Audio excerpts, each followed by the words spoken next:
Hello दोस्तों, Bihar librarian भर्ती परीक्षा 2025 की तैयारी करने वाले तमाम विद्यार्थियों को मेरी तरफ से हार्दिक शुभकामनाएं। जैसा कि आप सभी को पता है कि बिहार में लाइब्रेरियन बहाली का बिगुल बज चुका है। बहुत जल्द आपको बिहार में लाइब्रेरियन बहाली की जो गूंज है वो सुनाई देने वाली है। दोस्तों, मेरा व्यक्तिगत सुझाव, मेरा मार्गदर्शन आप लोगों को यही है कि आप अभी से अपनी तैयारी को शुरू कर दीजिए, ताकि जैसे ही नोटिफिकेशन आएगा उस नोटिफिकेशन के 45 दिन के अंदर अंदर सरकार एलईटी लेट एग्जाम करवा देगी। दोस्तों, इसलिए लेट एग्जाम में अगर आप पास होना चाहते हो तो आप सभी से मेरा विशेष निवेदन है कि आप अपना सिलेबस शुरू कर लीजिए। देखिए दोस्तों, जैसा कि आपको पता है कि आपने लाइब्रेरी साइंस में डीएलएस और बैचलर डिग्री की है, तो इसके पीछे उद्देश्य क्या था? तो उद्देश्य यही है कि आपको लाइब्रेरियन बनना है। जब आपने मन बना लिया है लाइब्रेरियन बनने का, तो आज से ही मेरे साथ आप पढ़ना शुरू कीजिए। दोस्तों, थैंक यू वेरी मच, बहुत बहुत धन्यवाद। आप सबने मेरी क्लास 1 को बहुत ज़्यादा प्रेम और स्नेह दिया है, तो आज उस प्रेम और स्नेह को रखते हुए मैं आप सबके लिए क्लास 2 शुरू करने जा रहा हूँ।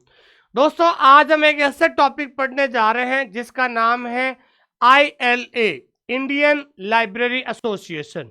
हर एक देश का एक पुस्तकालय संघ होता है, लाइब्रेरी एसोसिएशन होता है, जो देश के अंदर पुस्तकालय को विकास के लिए कोई ना कोई कार्य करता रहता है। चाहे वो पुस्तकालय अधिनियम के बारे में सोचता है, चाहे वो पुस्तकालय आंदोलन को बढ़ावा देता है, चाहे वो पुस्तकालय सेवाओं को सुधारता है, चाहे वो पुस्तकालय जो मटेरियल है उसको जो है दिन प्रतिदिन प्रकाशित करता रहता है।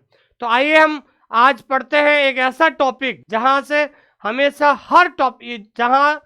इस टॉपिक में से हर एग्जाम के अंदर एक सवाल हमेशा परीक्षा के अंदर पूछा जाता है। तो आज हम बात करते हैं इंडियन लाइब्रेरी एसोसिएशन, जिसे हिंदी में कहते हैं भारतीय पुस्तकालय संघ। बिल्कुल बेसिक से शुरू होगी क्लास, और जो भी विद्यार्थी पहली बार इस क्लास को देख रहे हैं उनसे मेरा विशेष निवेदन है कि आप हमारा टेलीग्राम चैनल जरूर ज्वाइन कीजिएगा। टेलीग्राम चैनल जरूर ज्वाइन कीजिएगा। भारत में कहीं भी लाइब्रेरियन की वैकेंसी आती है, उसकी जो पीडीएफ है वो पीडीएफ आपको हमारे यहाँ टेलीग्राम चैनल पर मिल जाएगी। और अगर आप बिहार लाइब्रेरियन एग्जाम की तैयारी करना चाहते हैं तो आप हमारा प्ले स्टोर में जाकर ऐप डाउनलोड करें, ऑनलाइन स्कूल इंडिया, और बिहार वाले कोर्स में जाकर और आप फ्री कंटेंट जरूर देखें, ताकि आपको पता चलेगा कि लाइब्रेरी साइंस को कैसे पढ़ा जाता है। और अधिक जानकारी के लिए आप दिए गए नंबर पे आप कभी भी कॉल या मैसेज कर सकते हैं। दोस्तों, ठीक है दोस्तों, तो सबसे पहले आज हम बात करने जा रहे हैं, आज का जो हमारा जो टॉपिक है उस टॉपिक के बारे में बात करते हैं। देखिए, आज हमारा जो टॉपिक है वो है इंडियन लाइब्रेरी एसोसिएशन, जिसे हम हिंदी में कहते हैं भारतीय पुस्तकालय संघ। हर देश का एक लाइब्रेरी एसोसिएशन होता है, पुस्तकालय संघ होता है। जैसे अमेरिका का है ALA, American library association. England का है सिलिप, ठीक है ना, जिसका पहले नाम था LA, लाइब्रेरी एसोसिएशन था। उसी तरीके से हमारे भारत देश का जो पुस्तकालय संघ है वो है इंडियन लाइब्रेरी एसोसिएशन। तो आखिरकार इंडियन लाइब्रेरी एसोसिएशन जो है, इसकी स्थापना, इसके जो है इसका हेडक्वार्टर कहाँ है, उसके बारे में चर्चा करेंगे।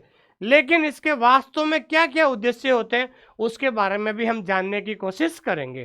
तो सबसे पहले हम शुरुआत करते हैं, आज का हमारा टॉपिक इंडियन लाइब्रेरी एसोसिएशन। तो जो भी विद्यार्थी इस क्लास को देख रहे हैं उनसे मेरा विशेष निवेदन है कि आप अपना पेन और रजिस्टर मेरे साथ उठा लीजिए। पेन और रजिस्टर मेरे साथ उठा लीजिए और मेरे साथ साथ आप भी लिखना शुरू कीजिए। तो आज का जो टॉपिक है दोस्तों, इंडियन लाइब्रेरी एसोसिएशन, जिसे शॉर्ट फॉर्म में हम क्या कहते हैं दोस्तों, ILA। क्या कहते हैं दोस्तों, ILA, इंडियन लाइब्रेरी एसोसिएशन, जिसे हिंदी में कहते हैं भारतीय पुस्तकालय संघ। क्या कहते हैं दोस्तों, भारतीय पुस्तकालय संघ कहते हैं। इंडियन लाइब्रेरी एसोसिएशन, जिसे हिंदी में कहते हैं भारतीय पुस्तकालय संघ। दोस्तों जैसा कि आपको पता है कि इंडियन लाइब्रेरी एसोसिएशन की इसको एस्टेब्लिश करने की जो मांग है काफ़ी लोगों ने रखी थी। आईएलओ को स्थापित करने के लिए अलग अलग लोगों ने इसका योगदान दिया, जिसमें डॉक्टर एस आर रंगनाथन भी थे और भी इनके प्रथम अध्यक्ष थे और भी बहुत सारे लोग थे।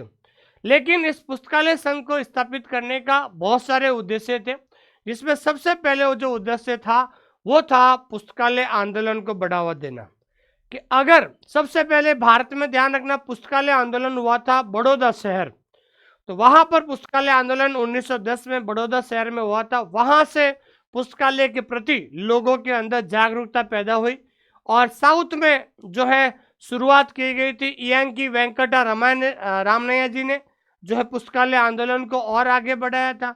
इस तरीके से हर जगह से लोगों ने आवाज उठाई और पुस्तकालय के विकास को लेकर, पुस्तकालय का क्या महत्व है समाज के अंदर, समाज को पुस्तकालय के माध्यम से कैसे आगे ले जा सकते हैं, ये तमाम सवालों को मद्देनजर रखते हुए सब लोगों ने कहा कि भाई हमारा देश का भी एक लाइब्रेरी एसोसिएशन होना चाहिए। तो आज हम बात करते हैं इंडियन लाइब्रेरी एसोसिएशन। आप सभी लोग जो है अपने रजिस्टर में इस टॉपिक को बढ़िया सा हेडिंग डाल दीजिए और मेरे साथ साथ इस टॉपिक को शुरू कीजिए। तो पहला सवाल आपका यही आएगा कि भाई आईएलए क्या है। ध्यान रखना आईएलए क्या है, तो पता होना चाहिए आईएलए भारत में सबसे बड़ा और सबसे पुराना पुस्तकालय संघ है। सबसे बड़ा और सबसे पुराना पुस्तकालय संघ क्या है दोस्तों? सबसे बड़ा और सबसे पुराना पुस्तकालय संघ। ये सवाल डीएसएसबी के अंदर पूछा गया था कि which is the oldest and largest library association in India, कि भारत में सबसे बड़ा और सबसे पुराना जो पुस्तकालय संघ कौन सा है। तो आपको ध्यान रखना, थोड़ा अंग्रेजी में भी ध्यान रखना है कि द ओल्डेस्ट and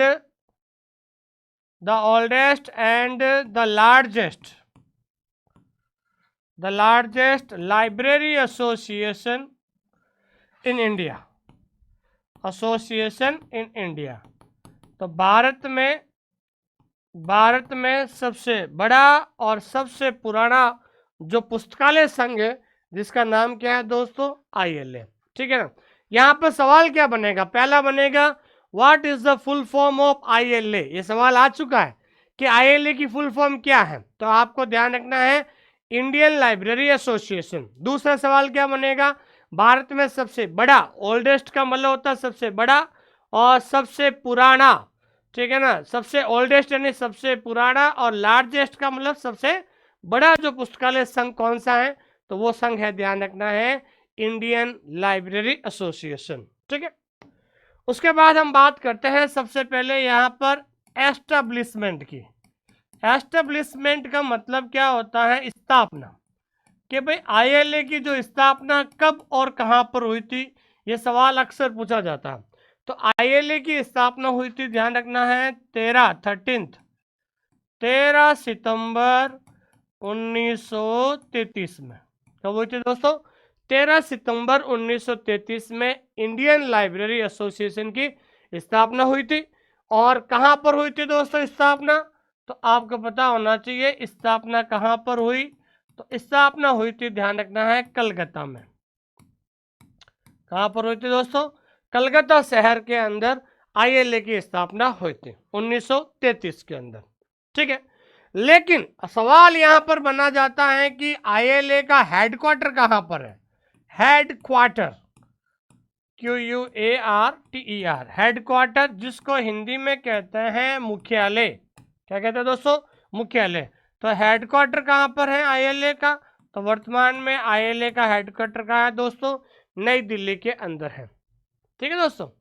तो अब इस थोड़ा सा इस गणित को समझिए आप, इस मैथमेटिक्स को समझिए आप। देखिए सवाल यहाँ पर बहुत ज़्यादा कंफ्यूजन करता है। देखिए आईएलए की स्थापना कहाँ हुई, तो आपका आंसर होगा कलकत्ता में। जबकि आईएलए का जो वर्तमान हेडक्वार्टर है वो कहाँ पर है? नई दिल्ली। हेडक्वार्टर का मतलब होता है मुख्यालय। तो मैं आपको बताना चाहता हूँ, थोड़ा सा पीछे ले जाता हूँ। देखिए, आईएलए की स्थापना हुई थी 1933 में, कहाँ पर? कलकत्ता में। ठीक है, कहाँ पर हुई थी दोस्तों? कलकत्ता में हुई थी। लेकिन वहां पर करीबन 12 साल, 12-13 साल, 12 साल बाद, 12 साल का मतलब होता है 1946 में। कब है दोस्तों? 1946 में। तो 1946 में जो है इसको कहाँ ले गया था? नई दिल्ली। ठीक है ना। तो इसका जो हेडक्वार्टर है वो कहाँ पर ट्रांसफर हो गया था? नई दिल्ली के अंदर हो गया था। फिर वापस 1953 में, फिर वापस 53 में, देखो पहले कलकत्ता था, फिर दिल्ली ले गए, फिर दिल्ली से वापस कहाँ पर आ गया? फिर दिल्ली से वापस क्या आ गया? कलकत्ता आ गया था। क्या आ गया था दोस्तों? कलकत्ता आ गया था। फिर 1970 में, फिर 1970 में परमानेंटली, फिर 1970 में वापस इसका हेडक्वार्टर कहाँ लाया था? दिल्ली लाया था। ठीक है ना दोस्तों, कहाँ लाया था? दिल्ली। तो 1933 में कलकत्ता में आईएलए की स्थापना हुई। फिर 1946 में कहाँ है? दिल्ली, इसको इसका हेडक्वार्टर जो मुख्यालय है, ठीक है ना, इसका मुख्यालय कहाँ पर है? दिल्ली ले गए थे। फिर 53 में वापस इसका मुख्यालय हेडक्वार्टर कहाँ लेकर आए? कलकत्ता में लाए। और फिर 1970 में इसका जो क्या कह सकते हैं कि हेडक्वार्टर जो है 1970 में कहाँ लाए थे दोस्तों? दिल्ली में लाए थे। तो कुल मिलाकर कहने का मतलब ये है कि परमानेंट 1970 से, कई बार पूछा जाता, ठीक है, तो ये दिल्ली में जो हेडक्वार्टर है, ये हेडक्वार्टर ध्यान रखना है परमानेंट कब से है? 1970 से। ठीक है ना, 1970 से ये परमानेंट, इसका जो हेडक्वार्टर है परमानेंट जो है ट्रांसफर कर दिया गया था नई दिल्ली के अंदर आईएलए के अंदर, आईएलए का। तो आईएलए का हेडक्वार्टर परमानेंट जो है 1970 में ट्रांसफर कर दिया गया था। ये चीज आपको ध्यान में रखनी है। ठीक है दोस्तों। फिर उसके बाद एक सवाल ये बनता है कि अपने स्वयं के भवन में इसे कब स्थानांतरित किया गया था? ठीक है ना। तो सवाल क्या बनता है कि नोट, आपको ये ध्यान रखना है कि अपने हेडक्वार्टर को अपने स्वयं के भवन में स्थानांतरित किया गया। स्थानांतरित, स्वयं के भवन में स्थानांतरित, स्थानांतरित किया गया। तो इसका स्वयं के भवन में स्थानांतरित कब किया गया था? 1982 में। कब किया गया था दोस्तों? 1982 में किया गया था दोस्तों। ये चीज आपको ध्यान रखना है। ठीक है, तो आपको ध्यान रखना है कि आईएलए की स्थापना कलकत्ता में हुई 1933 में। फिर इसका मुख्यालय 46 में दिल्ली ले जाया गया। फिर वापस 53 में वापस कलकत्ता आया। फिर 1970 में स्थायी रूप से, सवाल पूछा जाता है कि आईएलए का हेडक्वार्टर स्थायी रूप से दिल्ली में कब फाइनल हुआ था? तो स्थायी रूप से ध्यान रखना है कब हुआ था? 1970 में हुआ था। ठीक है, 1970 में दिल्ली में कई जगह इसका हेडक्वार्टर चलता था, लेकिन 1982 में दिल्ली का आईएलए का खुद का जो है भवन बनाया गया था, और 1982 से और वर्तमान तक वो अपने भवन में ही जो है आईएलए का हेडक्वार्टर चल रहा है दोस्तों। ठीक है दोस्तों, यहाँ तक आपको ध्यान में रखना है। अब हम बात करते हैं कि आईएलए का जो स्थापना का जो उद्देश्य क्या था। बहुत सारे विद्यार्थी की पूछते हैं, और आईएलए का आखिरकार इसको जो है स्थापित करने का उद्देश्य क्या रहा था। तो उद्देश्य के बारे में हम बात करें तो सबसे पहले उद्देश्य क्या था कि पुस्तकालय आंदोलन को देश में बढ़ावा देना। ठीक है ना भाई, आईएलए की स्थापना हुई थी आपको पता है 1933 में। ठीक है ना, 1933 में जब देश आज़ाद भी नहीं हुआ था, ठीक है ना, आज़ादी से पहले आईएलए की स्थापना बन गई थी। ठीक है ना, तो लेकिन इसका एकमात्र उद्देश्य था कि पुस्तकालय आंदोलन को देश में बढ़ावा देना, मतलब लाइब्रेरी के बारे में लोगों को जागरूक करना कि वास्तव में लाइब्रेरी का एक समाज में कितना इम्पोर्टेंट रोल है। तो इन चीज़ों को बढ़ावा देने के लिए जो है आईएलए की स्थापना की गई थी। दूसरा है पुस्तकालय और सूचना विज्ञान का विकास करना, कि देखिए अगर लाइब्रेरी और इंफॉर्मेशन साइंस का विज्ञान होगा, तो अगर लाइब्रेरी और इंफॉर्मेशन साइंस का विकास होगा तो बहुत सारी चीज़ें स्टडी मटेरियल की जो चीज़ें हैं वो प्रकाशित होगी। क्या होगी दोस्तों? Study material. स्टडी मटेरियल का मतलब होता है पाठ्य सामग्री। जब पुस्तकालय और विज्ञान का विकास होगा तो जो है पाठ्य सामग्री प्रकाशित होगी। क्या होगी दोस्तों? पाठ्य सामग्री प्रकाशित होगी। और पाठ्य सामग्री के अंदर हम क्या कह सकते हैं, जैसे बुक्स है तो ये एसोसिएशन जो है किताबें भी प्रकाशित करेगा। जैसे मैगजीन है, क्या है दोस्तों? मैगजीन्स है। तो इस प्रकार की चीजें, अगर पुस्तकालय और सूचना विज्ञान का अगर विकास होगा तो बहुत सारी किताबें प्रकाशित होगी और बहुत सारे पठन सामग्री भी प्रकाशित होगी। तीसरा है promotion of appropriate library legislation. Library legislation का मतलब होता है पुस्तकालय का विधान। विधान का मतलब क्या हो गया दोस्तों? कानून। क्या हो गया दोस्तों? कानून। ठीक है ना? तो भारत के अंदर पुस्तकालय कानून को आगे बढ़ाना, कानून को आगे बढ़ाना, एक्ट को लागू करना, ताकि एक राज्य के अंदर या किसी देश के किसी भी राज्य के अंदर एक लाइब्रेरी को चलाने के लिए वहाँ पर फंड की जरूरत होती है। जैसे पब्लिक लाइब्रेरी, जो सार्वजनिक पुस्तकालय होता है, तो सार्वजनिक पुस्तकालय को फंड कौन देता है? RRR के द्वारा दिया जाता है, स्टेट गवर्नमेंट देता है। जैसे यूनिवर्सिटी लाइब्रेरी है तो यूनिवर्सिटी लाइब्रेरी को चलाने के लिए फंड किसके द्वारा दिया जाता है? UGC के द्वारा दिया जाता है। जैसे स्पेशल लाइब्रेरी है तो स्पेशल लाइब्रेरी को चलाने के लिए किसके द्वारा? पेरेंट बॉडी, जिसे हम कहते हैं पैतृक निकाय के द्वारा फंड दिया जाता है। तो अगर भारत के अंदर जो लाइब्रेरी लेजिस्लेशन है, भारतीय पुस्तकालय विधान है, पुस्तकालय जो कानून है उसको लागू करवाना, जब ये लागू होगा तो पुस्तकालय को चलाने के लिए कहीं ना कहीं से जो है टैक्स के रूप में, जैसे हम कहते हैं लाइब्रेरी सेस, क्या कहते हैं दोस्तों? लाइब्रेरी सेस यानी पुस्तकालय उपकर, हर सरकार के द्वारा जो है लाइब्रेरी को चलाने के लिए पुस्तकालय उपकर लिया जाता है।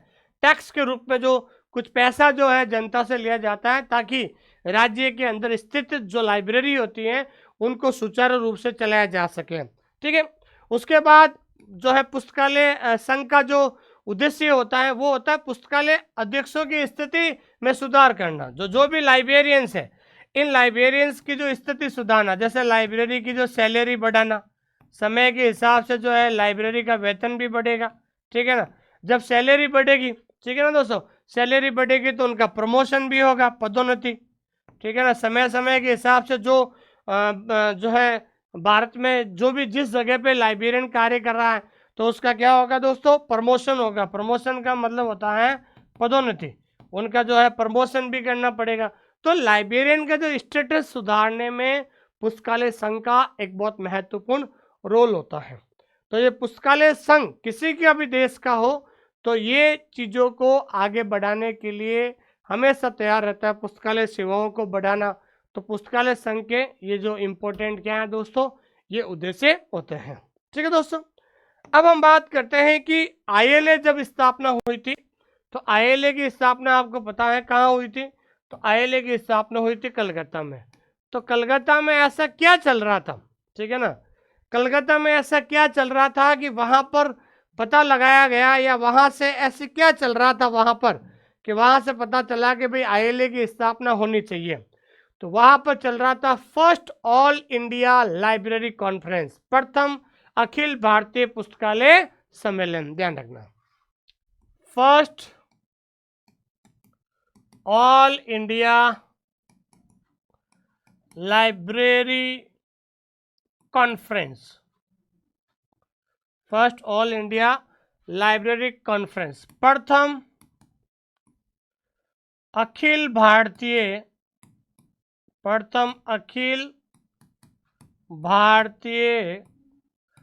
पुस्तकालय सम्मेलन, पुस्तकालय सम्मेलन। ठीक है ना? ये कहाँ पर आयोजित हुआ था? ये कलकत्ता में आयोजित हुआ था। और कब हुआ था दोस्तों? 1933 में। ठीक है ना? तो 1933 के अंदर कलकत्ता के अंदर first all India library conference, प्रथम भारतीय अखिल पुस्तकालय सम्मेलन चल रहा था। उस सम्मेलन में लोगों ने मांग उठाई की, तो जैसे अमेरिका का एक लाइब्रेरी एसोसिएशन है, पुस्तकालय जो है संघ है, उसी तरीके से भारत का भी एक पुस्तकालय संघ होना चाहिए। तो इस प्रथम अखिल भारतीय पुस्तकालय सम्मेलन में आवाज उठाई थी 1933 में, जो कलकत्ता में चल रहे थे। तो फिर उन्होंने कलकत्ता के अंदर ही ILA की स्थापना की गई थी 13 सितंबर 1933 को। ठीक है, लेकिन एक सवाल एक ये भी बनता है कि first all India public library conference Hindi में कहते हैं प्रथम अखिल भारतीय पब्लिक का मतलब होता है सार्वजनिक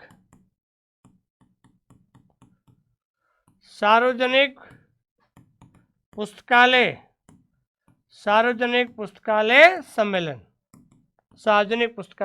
सम्मेलन। तो अगर परीक्षा के अंदर पूछा जाता है कि भाई प्रथम अखिल भारतीय पुस्तकालय आंदोलन या पुस्तकालय सम्मेलन कहाँ हुआ था, तो प्रथम अखिल भारतीय पुस्तकालय जो है सम्मेलन हुआ था कलकत्ता 1933 में। लेकिन अगर परीक्षा के अंदर पूछा जाता है प्रथम अखिल भारतीय सार्वजनिक, जब सार्वजनिक आ जाए ना, तो सार्वजनिक आते ही ध्यान रखना है 1 साल बाद 1934, और कहाँ पर हुआ था दोस्तों, मद्रास में हुआ था। कहाँ पर हुआ था दोस्तों, मद्रास में हुआ था। बस अंतर कुछ नहीं है, पब्लिक है। अगर पूछ ले वहां पर लाइब्रेरी कॉन्फ्रेंस कहाँ हुआ था, तो लाइब्रेरी कॉन्फ्रेंस हुआ था, पुस्तकालय सम्मेलन हुआ था, पहला पुस्तकालय सम्मेलन हुआ था कलकत्ता 1933 में। ठीक है, लेकिन वहां पर पूछा जाता है कि सार्वजनिक पुस्तकालय सम्मेलन पहली बार कहाँ हुआ था, तो सार्वजनिक पुस्तकालय सम्मेलन आते ही आपको ध्यान होना चाहिए 1934 मद्रास में हुआ था। कहाँ हुआ था दोस्तों, 1934 मद्रास में हुआ था। ठीक है, एक और सवाल बनता है यहां पर कि first all India library conference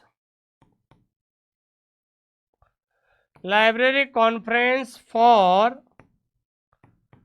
librarians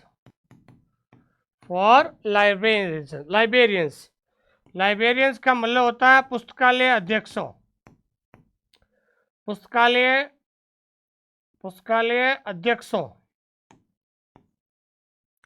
librarians को हिंदी में क्या कहते हैं दोस्तों, पुस्तकालय अध्यक्षों। पुस्तकालय अध्यक्षों के लिए प्रथम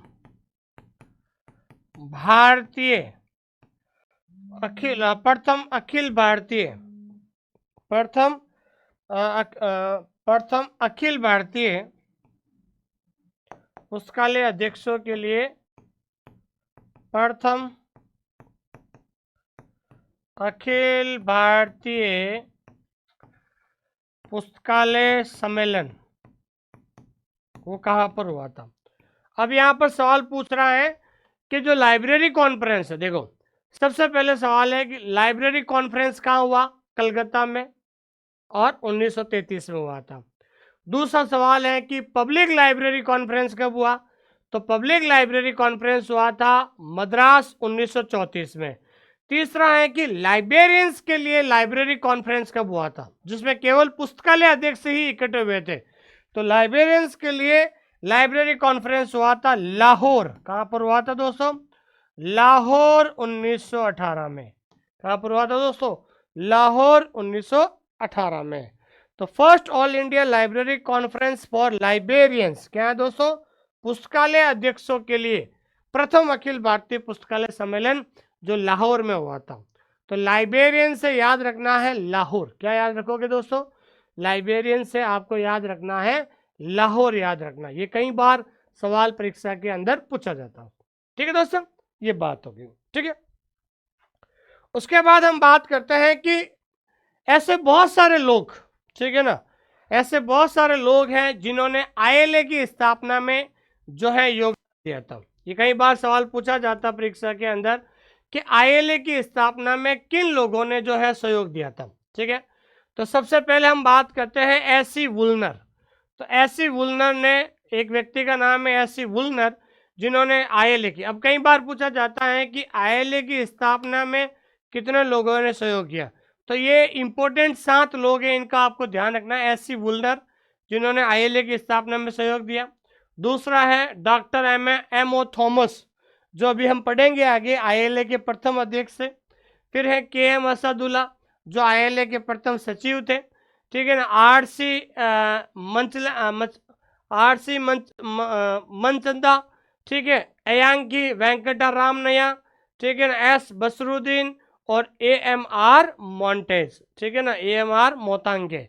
तो ये लोग थे जिन्होंने आईएलए की स्थापना में बहुत ज़्यादा क्या दिया दोस्तों, योगदान दिया था। आईएलए की स्थापना में योगदान दिया। देखिए सवाल क्या आएगा परीक्षा के अंदर, सवाल ये आएगा कि निम्नलिखित में से वह कौन सा व्यक्ति है जो आईएलए की स्थापना में नहीं था, या वह व्यक्ति जो कौन सा है जो आईएलए की स्थापना से नहीं जुड़ा हुआ था। तो इसलिए आपको इन लोगों का नाम आपको याद रखना है। ठीक है। अब हम बात करते हैं कि आईएलए का फर्स्ट प्रेसिडेंट कौन था। प्रेसिडेंट का मतलब होता है अध्यक्ष। Who was the first president, ये कई बार सवाल पूछा जाता है। आईएलए का फर्स्ट प्रेसिडेंट परीक्षा में पूछा जाता है कि who was the first president of ILA, प्रथम अध्यक्ष। तो आईएलए का प्रथम अध्यक्ष कौन था, तो आपको बताना चाहता हूं, डॉक्टर एम ओ थॉमस। कौन थे दोस्तों, डॉक्टर एम ओ थॉमस। ठीक है। और कई बार सीधा सवाल बनता है कि डॉक्टर एम ओ थॉमस का संबंध किस एसोसिएशन से है। तो आपको पता होना चाहिए डॉक्टर एम ओ थॉमस का संबंध जो है आईएलए से है, क्योंकि वो आईएलए के प्रथम अध्यक्ष थे। क्या थे दोस्तों, आईएलए के प्रथम अध्यक्ष थे। तो जब ये 1933 में आईएलए की स्थापना हुई और डॉक्टर एम ओ थॉमस को आईएलए का प्रथम अध्यक्ष बनाया गया था, तो उस समय एम ओ थॉमस कहाँ के लाइब्रेरियन थे, आंध्रा विश्वविद्यालय के लाइब्रेरियन थे। ठीक है ना दोस्तों। तो उस समय क्या थे वो, ही वाज, ध्यान रखना, ठीक है ना, आंध्रा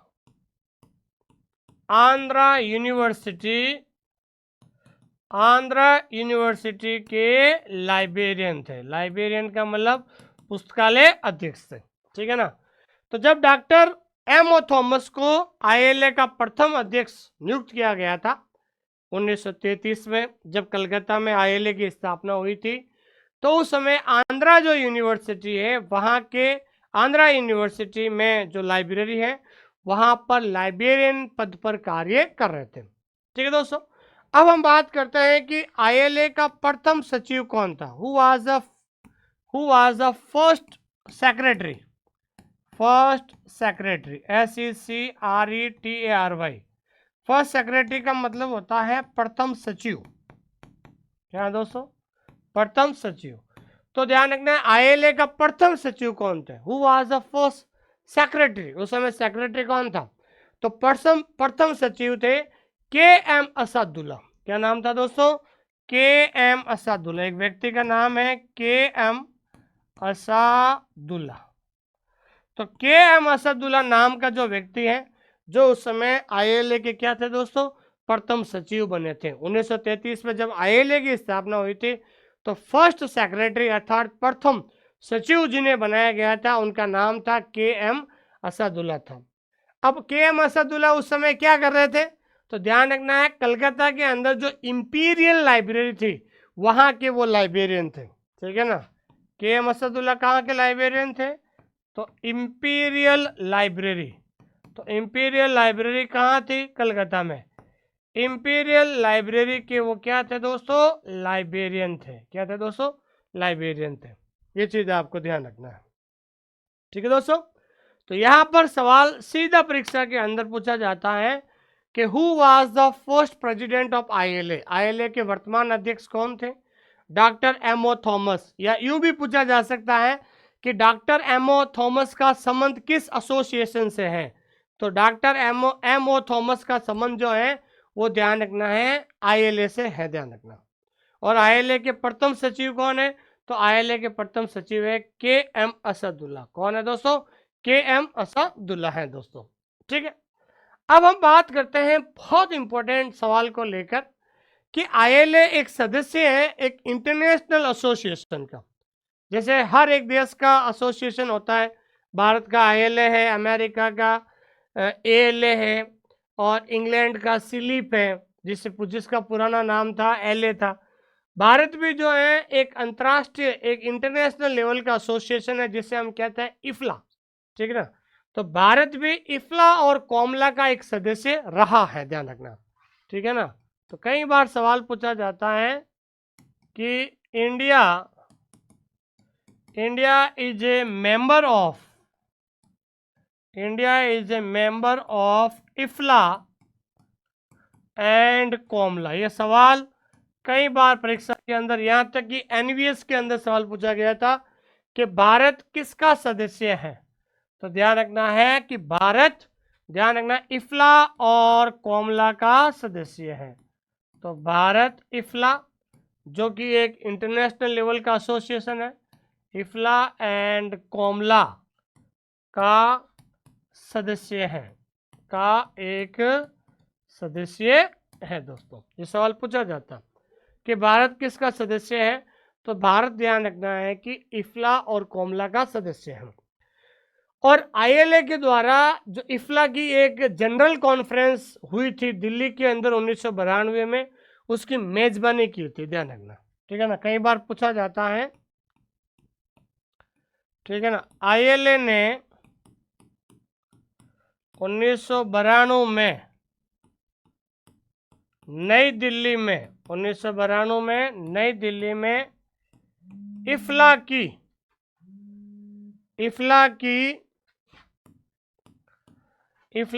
जनरल कॉन्फ्रेंस हुई थी, सामान्य सम्मेलन जिसे हम कहते हैं, सामान्य सम्मेलन कहते हैं, जनरल कॉन्फ्रेंस की मेजबानी की, ध्यान रखना, ठीक है दोस्तों, मेजबानी की, ठीक है।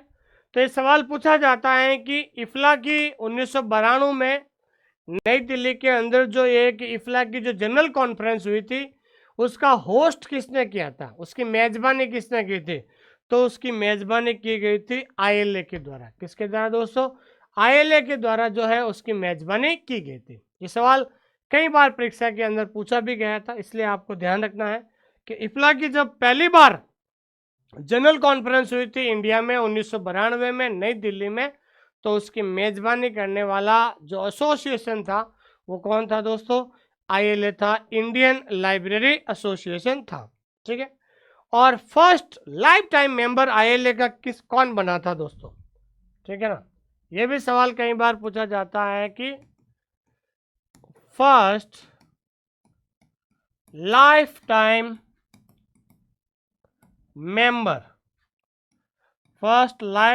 मेंबर ऑफ आईएलए किसे बनाया गया था। आईएलए का पहला आजीवन सदस्य, आईएलए का पहला आजीवन सदस्य, ठीक है ना, आजीवन सदस्य कौन बना था, तो वो बना था डॉक्टर एसआर रंगनाथन। कौन बने थे दोस्तों, डॉक्टर एसआर रंगनाथन।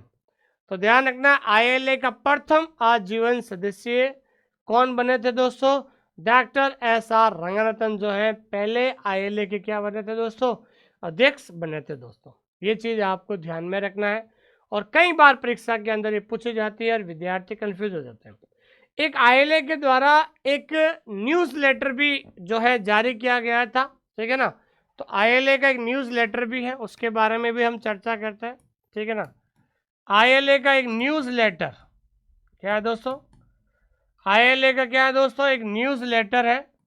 ये न्यूज लेटर जारी किया गया था 1984 में। कब जारी किया गया था दोस्तों, 1984 में। आईएलए का न्यूज लेटर जो है वो 1984 में जारी किया गया था। जब 1984 में पहली बार आईएलए के द्वारा न्यूज लेटर जारी किया गया था, तो उस समय उसकी अवधि क्या थी, उस समय उसकी जो अवधि थी वो थी त्रैमासिक, जिसको हिंदी में कहते हैं क्वार्टरली। क्या कहते हैं दोस्तों, क्वार्टरली कहते हैं। क्या कहते हैं दोस्तों? क्वार्टरली कहते हैं। लेकिन 1990 से और वर्तमान में, लेकिन अगर पूछा जाता है कि ILA न्यूज़ लेटर का अवधि क्या है वर्तमान में, तो वर्तमान में मतलब 1990 से इसकी जो अवधि है, ठीक है ना, अब मंथली हो गया। मंथली का मतलब होता है मासिक, मंथली का मासिक हो गया। ये मासिक कब हुआ था दोस्तों? 1990, 1990 से। 1990 से जो है इसकी अवधि क्या हो गई? मंथली हो गई। अगर परीक्षा में अगर पूछा जाता वर्तमान में कि what is the frequency of ILA newsletter, कि ILA के द्वारा जो एक न्यूज़ लेटर प्रकाशित किया जाता है उसकी अवधि क्या है, तो ध्यान रखना है उसकी जो अवधि है वर्तमान में वो क्या है दोस्तों? मासिक है। क्या है दोस्तों? मासिक है। ये चीज़ आपको ध्यान में रखना। ये सवाल कई बार परीक्षा के अंदर पूछा गया है और विद्यार्थी कंफ्यूज भी होते हैं, ठीक है ना। और एक ये भी सवाल पूछा जाता है कि ILA ने अपना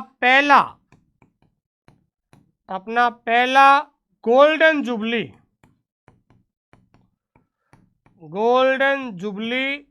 कब मनाया, ठीक है ना। अपना ILA के द्वारा अपना पहला गोल्डन जुबली, तो आपको पता है कि गोल्डन जुबली हमेशा 50 साल बाद मनाया जाता है। जब किसी चीज़ के 50 साल हो जाते हैं तो हम उसे कहते हैं गोल्डन जुबली। क्या कहते हैं दोस्तों? Golden jubilee. तो ILA के द्वारा गोल्डन जुबली कब मनाया गया है, तो थोड़ा दिमाग लगाओ कि भाई 1933 में स्थापना हुई थी, 1933 में 50 जोड़ दो, तो 50 जोड़ते ही आपका क्या हो जाएगा? 1983। तो 1983 में ILA ने अपना पहला गोल्डन जुबली मनाया था दोस्तों। ये भी सवाल कई बार पूछा जाता है परीक्षा के अंदर, ध्यान रखना, ठीक है।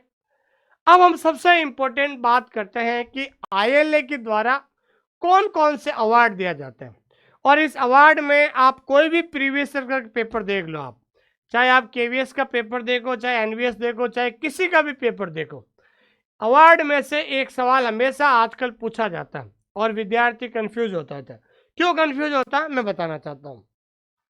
देखिए, सबसे पहले हम बात करते हैं ILA के द्वारा कौन कौन से अवार्ड दिया जाता है।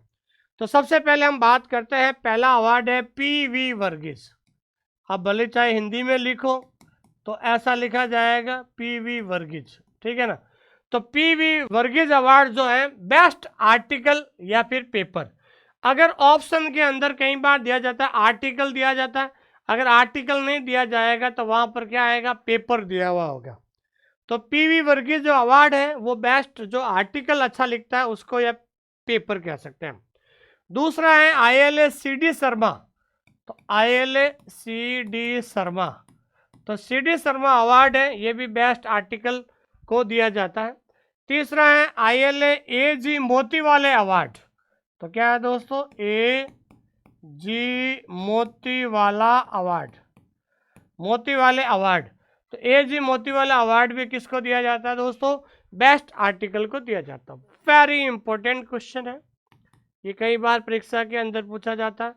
सीधा सवाल बनेगा कि ILA के द्वारा जो PV वर्गीस अवार्ड दिया जाता है वो किस लिए दिया जाता है? Option A best book, option B best story, option C best literature और ऑप्शन डी बेस्ट आर्टिकल। तो आंसर क्या होगा?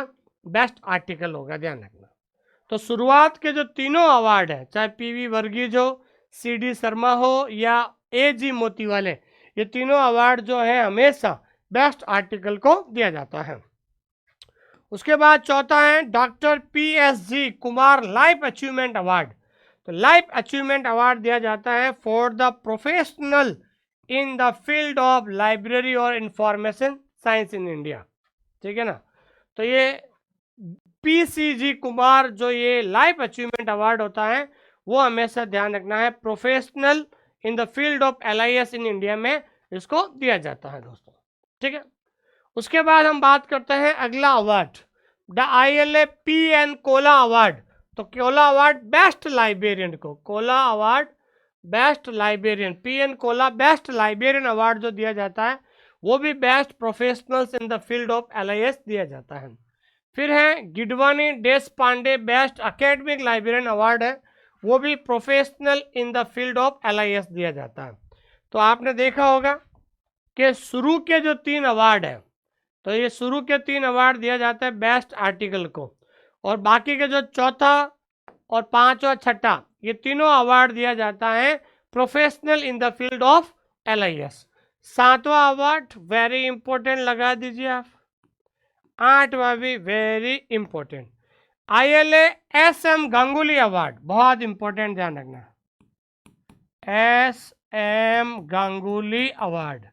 तो SM गांगुली जो अवार्ड है वो हमेशा ध्यान दिया जाता है बेस्ट स्कूल लाइब्रेरी, के पूरे भारत में सबसे बेस्ट स्कूल लाइब्रेरी कौन सी है, कौन सी बेस्ट स्कूल लाइब्रेरी है, उसको जो अवार्ड दिया जाता है वो SM गांगुली दिया जाता है।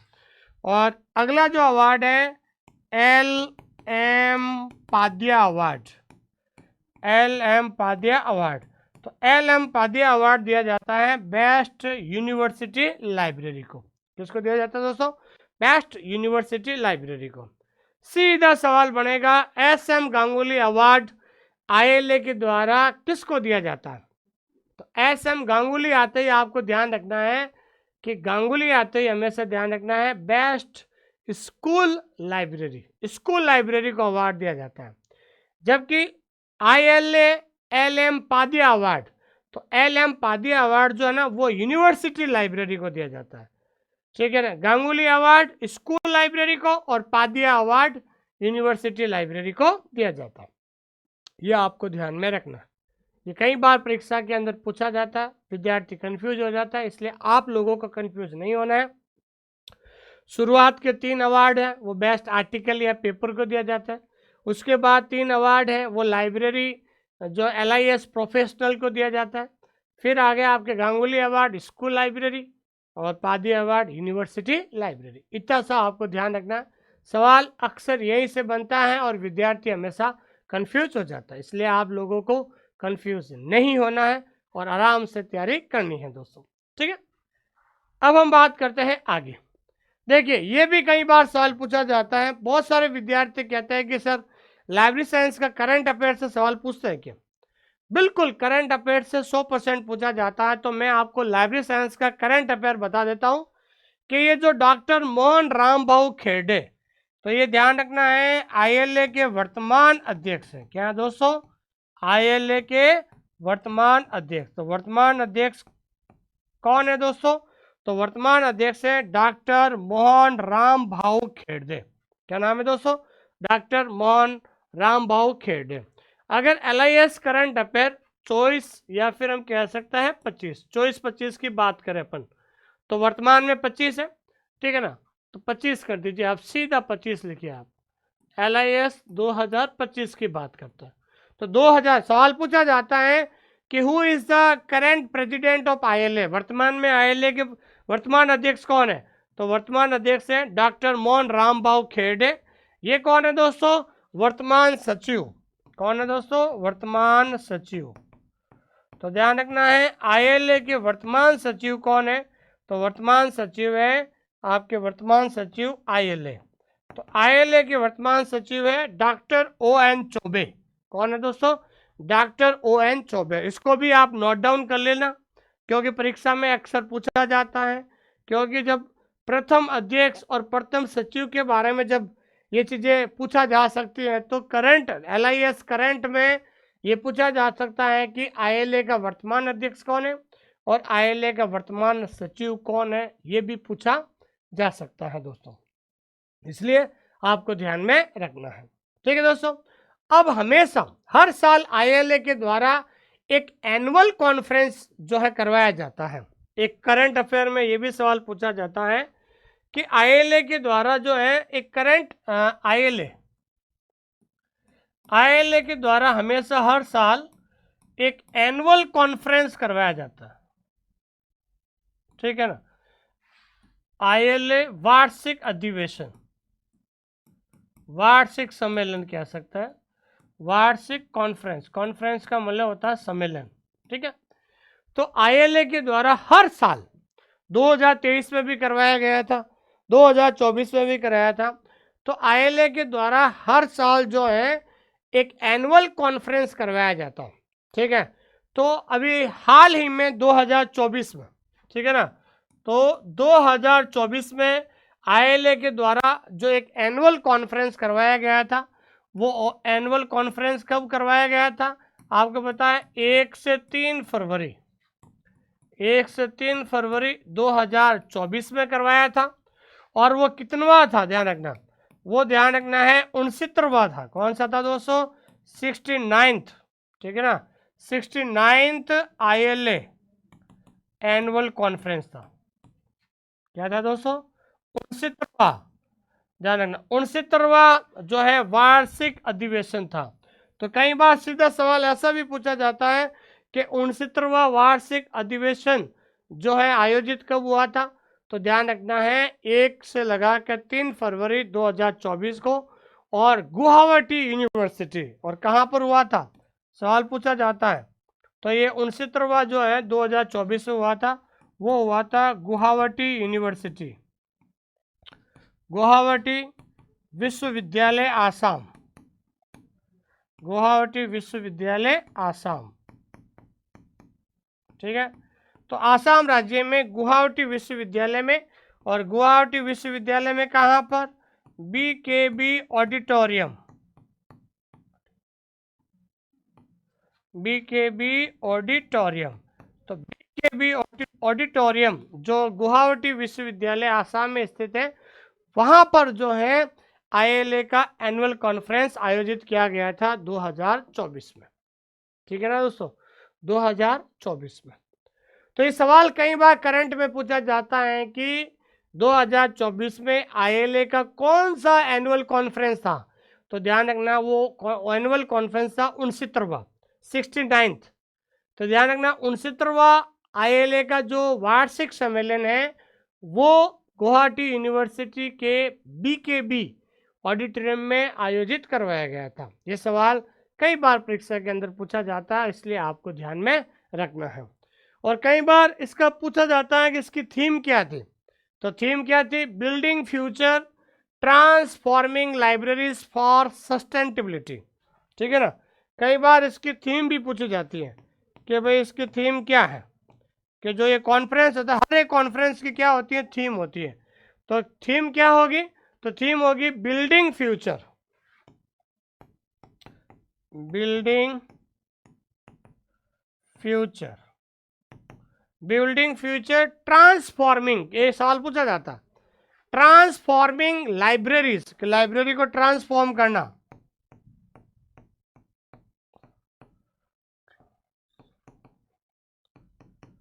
ट्रांसफॉर्मिंग लाइब्रेरीज मतलब भविष्य बन, बिल्डिंग का मतलब होता है बनाना, भविष्य बनाना, ट्रांसफॉर्मिंग लाइब्रेरीज, लाइब्रेरीज को ट्रांसफर करना फॉर सस्टेनेबिलिटी, फॉर सस्टेनेबिलिटी, ठीक है दोस्तों। तो कई बार क्या है कंपटीशन में पूछा जाता है कि 2024 में जो ILA की जो 69वीं जो है एनुअल कॉन्फ्रेंस हुई थी उसका थीम क्या था। तो थीम आपको ये याद रखना है दोस्तों, ठीक है ना। तो ऐसा सवाल भी पूछा जाता है दोस्तों, ठीक है। तो मेरी क्लास कैसी लगी आपको बताइए। अब आज हमने जो पढ़ा है ये हमने ILA का पहला पार्ट पढ़ा है। अभी हमें ILA के बारे में बहुत सारी चीज़ें हम पढ़नी है। जब मेरा सेकंड पार्ट आएगा तो हम ILA के बारे में और भी चीज़ें आपको बताएंगे।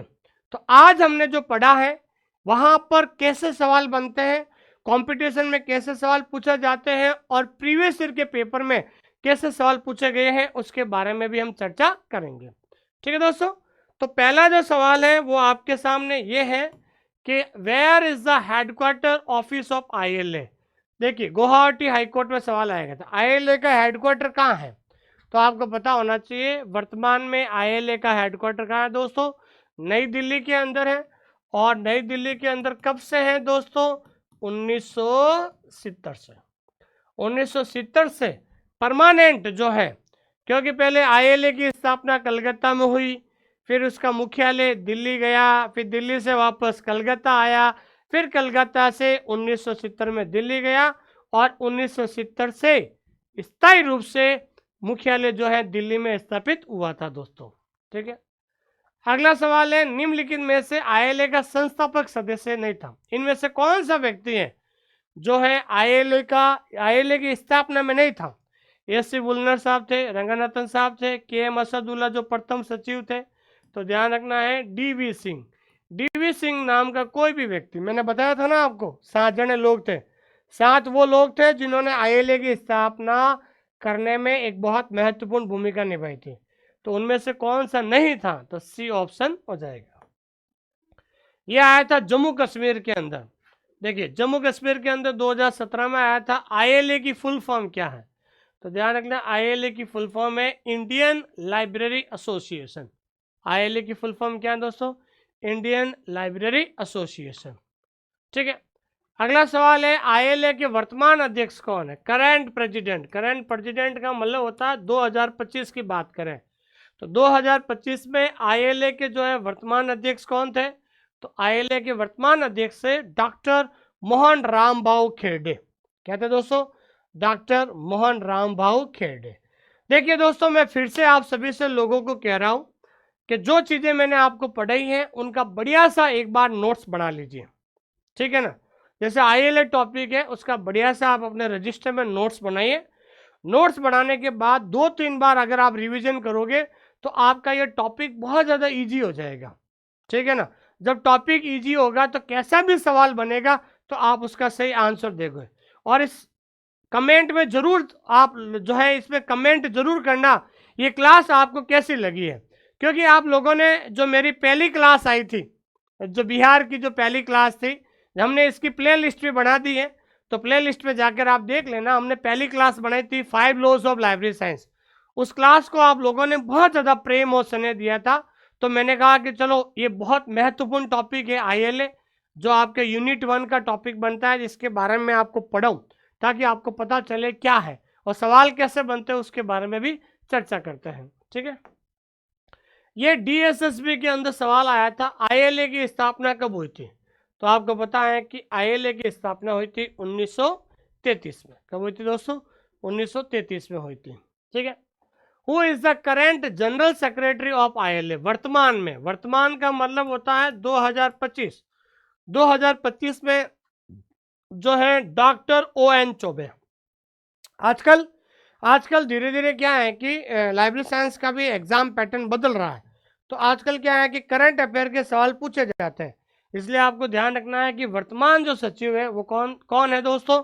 तो 2025 में वर्तमान सचिव है डॉक्टर ON चौबे।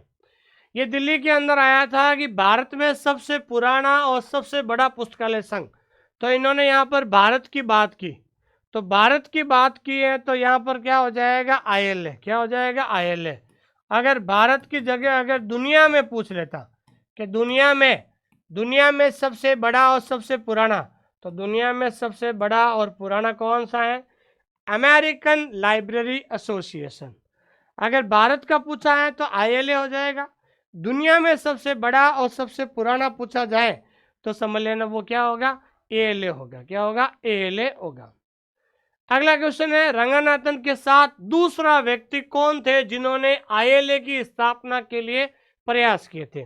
तो आपको पता है कि आपने वो 7 नाम देखे हैं, तो 7 में नाम में से कौन थे? तो दूसरा व्यक्ति था AC वुलनर। कौन था दोस्तों? AC वुलनर था। ध्यान रखना, इनका कोई लेना देना नहीं है, इनका भी नहीं है, इनका भी नहीं है, तो AC वुलनर थे। ये DSSB के अंदर पूछा गया था। देखिए सवाल बनने का तरीका आपको पता चल गया होगा। ठीक है ना, नहीं पता चला है तो एक बार आप जो टॉपिक मैंने पढ़ाया है आप अपने रजिस्टर में आप लिखिए। एक बार लिखने के बाद 2-3 बार आप रिवीजन करोगे ना, ये पूरा टॉपिक आपको कॉन्सेप्ट क्लियर हो जाएगा। मेरा उद्देश्य यहाँ पर केवल ये है कि आप लोगों को जो है लाइब्रेरी साइंस को पढ़ना सिखाना है। जिस दिन आपने लाइब्रेरी साइंस जैसे सब्जेक्ट को पढ़ लोगे, पढ़ना सीख पाओगे, तो आपको थोड़े समय के बाद आपको लाइब्रेरी साइंस जैसे सब्जेक्ट से प्यार हो जाएगा, मोहब्बत हो जाएगी। ये मैं आपको विश्वास दिलाता हूं दोस्तों। ठीक है दोस्तों, ये चीज ध्यान रखना आपको। ठीक है, अगला है आईएलए के पहले अध्यक्ष, फर्स्ट प्रेसिडेंट। तो आईएलए के पहले अध्यक्ष कौन थे? डॉक्टर एमओ थॉमस थे, जो आंध्रा यूनिवर्सिटी के लाइब्रेरी के लाइब्रेरियन थे। आईएलए के, ये एम्स जोधपुर पूछा गया था, आईएलए के प्रथम सचिव कौन थे? तो प्रथम सचिव कौन थे? के.एम. असदुल्ला थे, जो उस समय कलकत्ता में जो एक इंपीरियल लाइब्रेरी चलती थी उसके वो क्या थे? लाइब्रेरियन थे दोस्तों। ठीक है, अगला सवाल है, ये देखिए, एमपी सेट एग्जाम में पूछा, सॉरी महाराष्ट्र, ये महाराष्ट्र सेट एग्जाम में पूछा गया था कि पीवी वर्गीज अवार्ड, जो पीवी वर्गीज जो अवार्ड है, पीवी वर्गीज अवार्ड, पीवी, तो पीवी वर्गीज अवार्ड किस लिए दिया जाता है?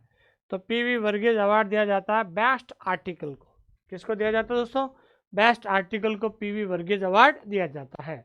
ठीक है, अगला सवाल है, आईएलए का जो एसएम गांगुली अवार्ड, तो एसएम गांगुली जो अवार्ड है वो दिया जाता है स्कूल लाइब्रेरी को। किसको दिया जाता है दोस्तों? स्कूल लाइब्रेरी को दिया जाता है, ध्यान रखना।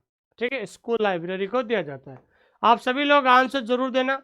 अब आईएलए की स्थापना कब हुई थी? तो ध्यान रखना है, कई बार ईयर भी पूछ ले और कई बार डेट पूछ ले, तो डेट आपको याद रखना है, 13 सितंबर 1933 को आईएलए की स्थापना हुई थी। ये एमपी हाई कोर्ट में पूछा गया था। अगला सवाल है, आईएलए एलएम पादिया अवार्ड, तो ध्यान रखना है पादिया अवार्ड, तो पादिया अवार्ड दिया जाता है यूनिवर्सिटी लाइब्रेरी को। गांगुली अवार्ड स्कूल लाइब्रेरी को, पादिया अवार्ड यूनिवर्सिटी लाइब्रेरी को। इस तरीके से दिमाग में आपको ये सेट करना पड़ेगा परमानेंट।